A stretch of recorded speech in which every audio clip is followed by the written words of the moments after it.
অসমত আজিকালি এআইৰ গানৰ চাওক কি সুন্দৰ জনপ্ৰিয়তা বাঢ়িছে দেখিব পাইছে আপোনালোকে। যিহেতু ইমান সকল গায়ক থকা স্বত্তেও বৰ্তমান মানুহে এআই গানবোৰ আদৰি লৈছে। ইয়াৰ কাৰণ কি হ'ব পাৰে আপোনাক জনাব। ইমান সুন্দৰ সুৰ, যিটো গান আপোনালোক শুনি আছে যেতিয়া নদী মোৰ বহুত ভাল পোৱা বুলি, নদী মোৰ প্ৰথম ভাল পোৱা বুলি যিটো গানটো ওলাইছে, সকলোৱে বহুত আদৰি লৈছে দেখিব পাইছে আপোনালোকে।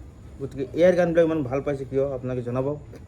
অসমত আজিকালি এআইৰ গানৰ চাওক কি সুন্দৰ জনপ্ৰিয়তা বাঢ়িছে দেখিব পাইছে আপোনালোকে। যিহেতু ইমান সকল গায়ক থকা স্বত্তেও বৰ্তমান মানুহে এআই গানবোৰ আদৰি লৈছে। ইয়াৰ কাৰণ কি হ'ব পাৰে আপোনাক জনাব।